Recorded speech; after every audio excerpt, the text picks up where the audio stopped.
back to the class, everyone. Today we have another JC Championship match. We've been climbing and climbing and climbing. We are currently near the rank top 500 in JC right now, and we're up against our first opponent for this week. His name is SLKR. Don't know SLKR at all, but he fought against another streamer, actually. We could go and beat him, so the pressure is on. So let's go ahead, and before we see what's been said on offense and defense, let's go ahead and check out what we are up against here roster-wise. So this is actually interesting. Roster-wise, this guy doesn't have quite as much as the last couple of opponents we've been fighting. You can see in our bracket there are some of those players who just kind of have everything. One of which is a guildmate, so that's exciting. Excuse me. Here we do have his risk rating is 69. Nice. But other than that, he still does have a pretty good advantage of us. He still has like what, 185 relic levels that we don't have. He's wildly down on wAmPaCrOns. Like, this is our shot. Can't blow our shot. He's down on wAmPaCrOns. He's got all the GLs, as they all do. And his mods are pretty good. Not quite as good as ours. We have a small advantage here, but he does have a lot of mods. So that's overall his roster. Let's go ahead and see what we set on defense. Get back here. So yeah, he wildly changed his defense of what he has done in these last 8 matches. The last 8 matches, he specifically set something up. And I don't know if he just knows that we're a streamer or what, but he went ahead and made it a lot harder for us, which isn't too bad. Like, we're more or less prepared, kind of, sort of, maybe not really. But yeah, so this is what we have to deal with. We have to deal with this Lord Vader. Typically, he was putting down a Lord Vader that we could trooper. Like, Moff Gideon wasn't here, and that was going to be super easy. He put him in there. SLKR doesn't usually go on defense. SEE, this actually is kind of the normal SEE comp. I want to see if we can just go ahead and Wampa this. I know that sounds crazy. The team is really not modded well. There's really not a ton of damage here. Yeah, I don't know if it goes down, but I'm gonna try it. I'm really gonna try it. We'll see what happens. JMK, he typically puts Mace in here, but he put GK in here this time. So this is like wildly harder than it normally is. And then up top, he also put JML. So we have our work cut out for us. Like I said, I have a lot of tools that we have on offense that I think are going to be very helpful. And I think he's really in danger on a full clearness. We might not full clear. We might not even get 2 walls. But I don't think he full clears. So we have this on our bottom wall, which isn't wildly impressive. But I have JMK in the back. So his only shot at beating my JMK with what he has is going to end up being his SEE. Every other option he has is currently on defense, unless he's going to do the 2-shot, which I don't even know if he's fast enough to do. So, yeah, I'll look at his roster here a little bit, see what he can do. Oh, SEE's on defense. What am I saying? Galactic Legend does the... Oh, he has Ray for offense. That's right. He has Ray for offense, and he has used that before. So, yeah, we'll see. He might actually very well be able to full clear us, but let's go ahead and get to the battles. All right, let's go ahead and get to these fights. We have some really good ones, some really intense ones in this match. So right here, we've got, of course, SEE versus Wampa, and this match is crazy.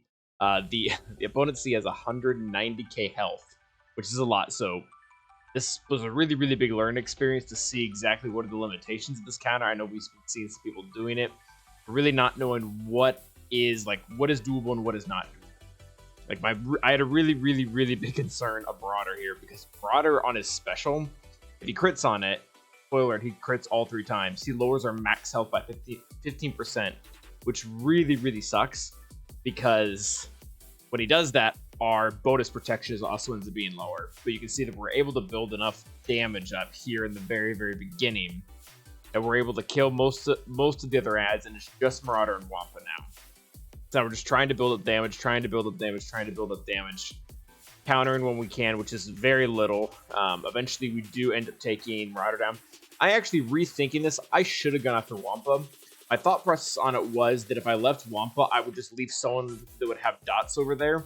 But at the same time, when I chose to do that, I didn't get turn meter because SEE didn't have any debuffs. And their Wampa does start to do a little bit of damage as this fight goes on, which really isn't ideal. Like, it gets way closer to this. We should have been going after Wampa. We really didn't have a way to kill SEE here with Wampa still standing. So a little bit of a misplay there, but we end up going down to the 1v1. You'll see that we do not even remotely consistently land healing immunity on SEE. So I'm really starting to think that potency is not at all a focus for Wampa versus SEE. There's really no point. If you don't need the healing immunity to land, because eventually, about 3 minutes into this, we start to deal like 100,000 damage to a Galactic Legend. We don't even have that many dots on him, so it's really a testament to how ridiculous his stacking offense is. The fact that he can use it pretty much every turn or every other turn also helps a lot. So you'll see we just keep prioritizing Icebreaker when it's there, keep pumping out the offense when it's not, using a basic when it's the only option, and eventually, SEE just can't really take it anymore. He does have stacking mastery himself, but it's really, without him being able to link, it's not enough compared to what we can do, which is pretty darn cool to have a character that can solo a GL, even a bad comp. I think this is the first time this has ever happened. Like, we've had certain teams beat other teams, but Wampa killing SEE in a solo, very, very impressive. I was really pumped to see that. We're gonna go ahead and take SLKR without Want, just with Night Sisters and some other first order here. The reason why we're doing this is because our opponent put JML up top, and we really, really, really need Watt over there if we want that counter to be effective, and ultimately just kind of to save banners, because we don't necessarily need Watt for SEE to beat him, but we would have to take out a full Sith team. A lot of people would die. It would be really bad banners, and this fight typically isn't good banners anyway. Like, it can be better. It is typically better with Watt, because Daka pretty much just can't die because she'll have the med pack, and then Zombie doesn't die because Daka doesn't die, so it's typically a little bit banner. So Maul gets the kill on first order Stormtrooper there. We fat finger and accidentally hit Daka with the TM, so that kind of sucked, but we're still able to build up quite a bit of damage here. Always prioritizing Daka's heal, that way she doesn't, die. But furthermore, on top of that fact, we're also trying not to do damage to the Lord Vader team, because that's how they're going to build their ult. So SLKR can do damage, obviously, but we're going to avoid it with Daka, especially because she hits twice.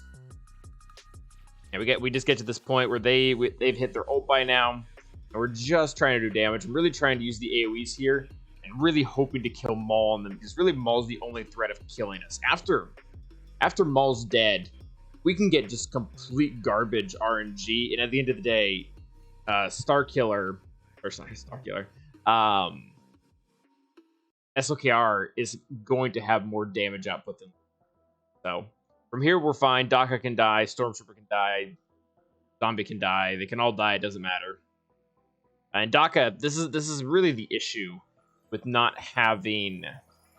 This is the big issue with not having Watt here. Without the med pack, Daka is really susceptible to the dots. She can't just counter at it with a lot of protection, and they eventually just ultimately get the better of her, and she's gonna kill over here in a second. Yeah, she's got 10 dots.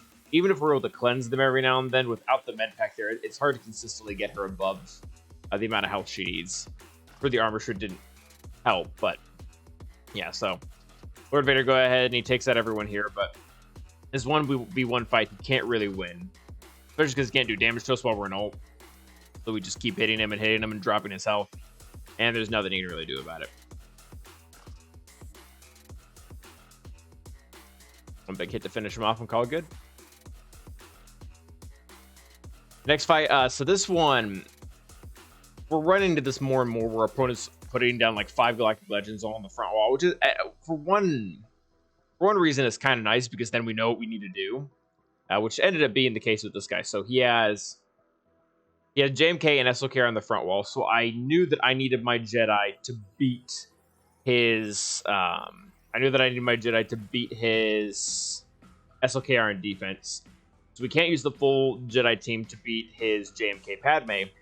So I did something I've never done before, where, because we don't have gas on offense this time, we went ahead and we sniped Cat out with bounty hunters. We've done that a few times before, where that's our only motive. We'll just go in there, get rid of her. We've got everything clocked right. Their team is slow enough. Yeah,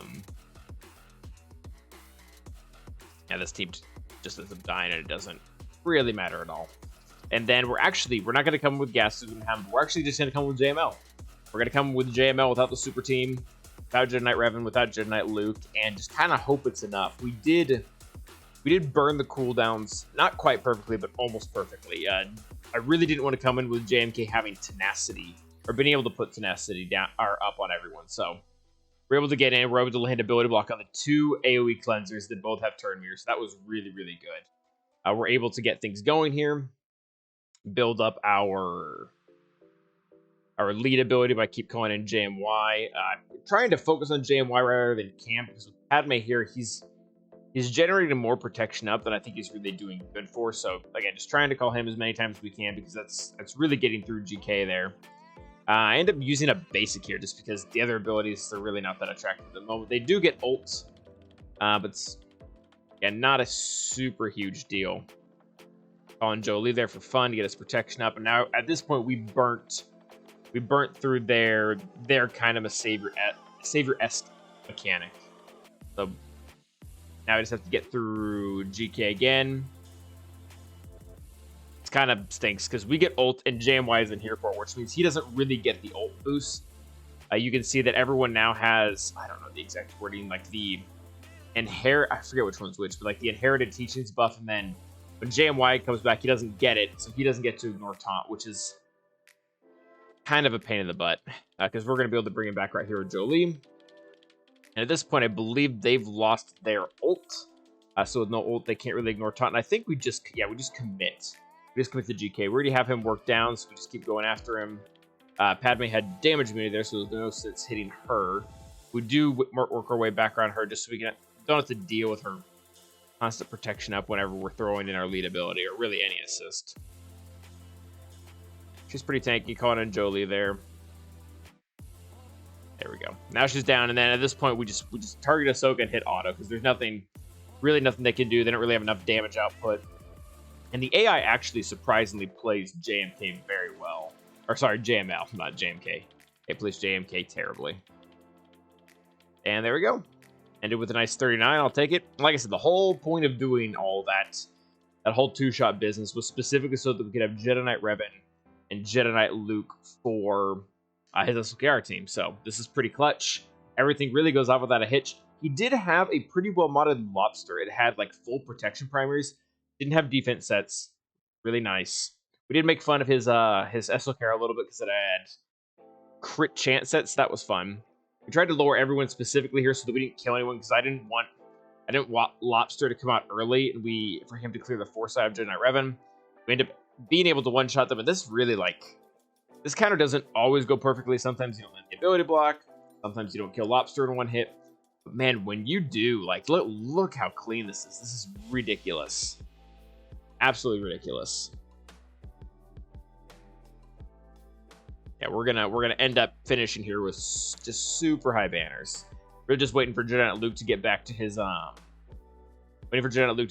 big hit, his Force Repulse or whatever, which I think we ever see him do in canon, but that is what it is. Didn't land the blinds. That was a little irritating, but I don't think that ends up making a huge difference here. Yep, and big hit. Push him right over. 64 banners on SLKR. That felt pretty good. So again, the whole reason we brought in SLKR with that really funky bad comp where he got 52 banners was so that we could bring in this comp and not get 52 banners. So it kind of, I think to a certain point, it kind of washed itself out, the banners. But I think this did end up yielding more banners just because SLKR isn't going to get great banners versus Lord Vader, period. 65 against JML is good. That's perfectly fine. I think someone made the comment, we didn't make as many banners back as I would have liked, but we definitely had net banners here. Actually, he hit his ult pretty quickly. I wonder if that's because JMY was there. I'm not really sure. But he hit it before we did, so they're able to get going. They're actually doing a pretty significant amount of damage for only having R8 on JML. The R9s have been a little scary, but R8 just really wasn't enough here, and they're able to ability block us, but doesn't really do anything. We got JMY out, so again, we're going to link up JML. I think I would do that no matter what, not just because it's taunted, but he's really, it's kind of weird to think about, but he's the damage dealer here, now that JMY is dead. So they're going to keep going and doing his thing, and I'm really trying to avoid killing him now, because if we kill him, we lose the link, and it's probably not going to be the end of the battle. I would rather not lose the link. Now, they don't have protection, so they just die. Really nice. Now we get to take in GG Nute because we didn't have to use vs.SEE because Wampa soloed it. We get to take him against this fun Darth Maul variation, which I really think this comp is bad. It's not just GG Nute that beats it, but just so many opportunities for your Darth Revan to be beat by basically just by a team that isn't Trooper. So you can't see it right now because my head's blocking it, but they did land Daze. This sucks. They landed Daze on my B2. I really need to get more tenacity on him. We ended up looking at it later, and apparently Maul gets bonus potency relative to his max health, which I'll be honest, I didn't really know Maul's kit that well to have known that, but he does, so that wasn't super fun. So yeah, B2's never taken a turn there, which is not great because he's really the one that's supposed to be facilitating turns here. If he's not going, chances are the rest of the team isn't going either. So it takes them forever to get a kill. Once they do, we get 2 AoEs right in a row, and it ends up being just Malik. And since B1's still alive, Malik loves to target him. We make sure there's a debuff so that we can strip his max health, which we did. And since Grievous is feared right now, we didn't call the Mass Assist because if we're going to call a Mass Assist, I want to be able to call Grievous. He's kind of the whole reason. Yeah, now we have Grievous out of fear, so we go ahead and call the Mass Assist. Don't crit him that time, so no fear for us. This is just overall looking pretty healthy because at this point, GG is just going to keep lowering his max health until he dies. 59 banners. Not my favorite. Not super great. And then we get to test out the Mace rework. So, really doesn't need Mace to do this. We've done this plenty of times before with Jedi Anakin, Qui-Gon Jinn, and then, kind of junky Jedi in there. And it's always worked just fine, but I do like him in here. Like, he did just fine. But ultimately, yeah, it's Jedi Anakin doing all the work, getting ticked off because the right characters are getting hit. Yeah, because he's taunting and Nest ignored the taunt, so it wasn't exactly game breaking here. Let's go ahead and use the heal. I do like being able to call him though. I think that's pretty cool. We have to call him to assist here because he doesn't have Daze. I'm trying to figure out how Shatterpoint will work to see if I don't think we hit through Foresight. I really think they did a pretty good job of balancing this kit. It's got some very unique stuff, but it's really not broken. Yeah, so I don't think we're gonna hit through IG-11, so we end up just going for Queel. We got the assist from Lumi, which was not super great. Lumi got hit again by an AoE, so that was nice. Go ahead and lower his turn meter. Trying not to kill him right now. We're trying to. That's why we're trying to preserve some of our bigger hits right now because I want him. I want Barris to get back to return and to heal everyone up, which he eventually does. And we're able to get a really solid, I think it was a 60. That's how it went out. Then we got CLS here. Pretty standard. It's against the JTR team. We were debating on who to shoot first, and we kill Finn, and then the entire team has literally can't do anything. Get JTR there. We avoid the AoE so we don't get countered and stunned. Then, since we can stun BB-8 here and just not have to do with this Foresight, we take that opportunity. Blind everyone. Nice. A little bit of protection back there, too. And then we swap stances with CLS here just to get the rest of it. A very solid 65. Now we're taking in Bad Batch against Phasma. This one's really easy. We undersized it. I had to remind myself throughout the battle that I can't hold the stun with... we can't use the stun with Wrecker because we don't have all 5 stacks. And I will say, I said this in the match too, this team feels legitimately different without Omega in there. Like, I don't think she's getting crapped on anymore, but there was a while there she was getting crapped on. And the team it feels different. Like, when I first used Hunter's Swap and put the whatchamacallit out, the Expose, I was like, oh, where's my assist to drop the Expose? And it happened because Omega wasn't there. Go ahead and take in our Vader versus Geos. We throw our Saber at Poggle because screw him, and he always wants to dodge. I think we probably misplayed this a little bit, but doesn't end up mattering too much. We just go for the basic hit. No way he can get out of it. Get a nice stun there. See if we can land the stun on Spy. We didn't, but we did on the Sunfax. So that was cool. Basic there, he dies. Yeah, Vader's basic is no joke after his rework. Just obliterates these guys. 67 banners. We go ahead and undersize Troopers against Dash. And this really just... Looking at this team, I really do think that I'm starting... Maybe not rethink, maybe not change, but I think the way the game has changed over the last couple months, I think the Omicron for dash has dropped in value. Like, I had it, and it was really, really nice at the beginning, especially when we needed more teams, and was able to beat a lot of the stuff that we were facing, the lower end of K1. But now, like, it just doesn't seem that game-breaking. Like, we're able to consolidate a lot more teams. It's not as big of a deal. Granted, this one doesn't even have the Omicron, but even if he did, it wouldn't matter because we were able to kill Vandor. So yeah, we're able to kill Vedhan, and we have enough turn meter here that we're actually able to kill Chewie before he goes Berserker as well. And I just took out Dash Flask. Yeah, it's an okay team, but like I don't have very good speed binds on mine, so it doesn't even pull anything good. So not to hate on Dash, but there we are. Okay, so we got into ships, and he put Executor and Negotiator like he normally does. And we rethought our strategy a little bit because we left the two of them on defense as well. And I really like what we ultimately did. We decided instead of trying to two-shot both of them, we would just take in Malevolence versus Negotiator, and then we would throw in a Burner versus Executor and try to triple shot it. Because that way you end up losing less banners. If you two-shot two teams, you lose 40 banners, but if you three-shot one team and you just one-shot the other team, you only lose 30. So that was kind of our mindset here, and we were able to check on SWH.GG that he put Clone Sergeant and Reinforcements, which is really, unless R&D really decides to screw you, which does happen. Malevolence really just smokes any variation of this team because they bring in an extra Taunter, which means when Spy comes in, you only get two options, and if one of them is Jedi Anakin, it's an instant win. As much as I hate this fleet, there's just nothing they can do about it. So we're trying to leave the Bomber for last because I don't want to have to deal with everyone's retribution. They do get ult here, so that kind of sucks, but ultimately, without Jedi Anakin, this team is garbage. Like, they can't do anything. I got the ult, didn't really matter. We're able to finish them off. Not great banners, ends up being like 66.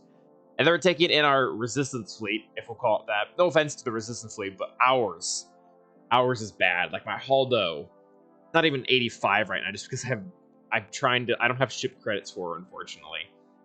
So we bring in this, and this almost goes perfectly. I really would have liked to post a die there, because then the whole thing would have ended. They would have had no turn meter, no specials, but instead, it took a second, so now two of them have turn meter, and we go and take in our really crappy rebels. A little hesitant to call them crappy, but like, we have R3 bigs. Like, we have exactly what you would have if you got JML. Like, we don't have Cassian. At least we don't have them geared. I mean, they're like gear 7. Biston is gear 8, something like that. Like, they're all their gear is really, really off. So we take this in and just kind of hope they don't target one character down and then just slowly wipe us off. And they don't. They're able to bounce enough hits between both the tanks, and we're able to get through IG-88 there, which is super cool. So now we kind of have not really an advantage, but we have a chance here. I was kind of expecting to need a 3-shot this between first taking in Rebels and then following up with First Order. But so at this point, we're controlling the battlefield really well. We don't have any breach. We contemplated casting for the longest time to remove it, but someone made a good point in chat later on that Millennium Falcon is going to remove it no matter what. So we don't really need casting because we're not going to be able to snipe Razor Crest right now. It's still got the revive buff. So we go to just try to control the field by bringing in Phantom, because that way we get two reinforcements at once. We try to get cute here and see if we can apply the protection buff to Houndstooth, but of course he gets the AoE and wipes it right off. So we do just kind of stick on him for a minute though. Just because I don't want him to have to keep taunting, and then we can't go after Razor Crest. And now we have all 5 in. So we use our big attack, arguably a mass assist, kind of, with Ghost or Phantom or whatever his name is. Get the Razor Crest down at least. Dispel all that stuff on Boba. That felt really good. That felt really, really good. And now Boba is almost out in the open here. So I really wanted to AoE him, but we weren't able to. We just stay on Houndstooth, but then again, they can't keep the breach out. We go ahead and take out Slave 1, and now it's just Razor Crest. Go ahead and use the AoE to clear him. Might just been the basic there. Heal up Biggs, and really at this point, like, we've won. Like, it's just Houndstooth. They don't have ultimate. We have all 5 characters on the board. We just flat out take them down. That is going to be the majority of the match. We won. We keep on winning.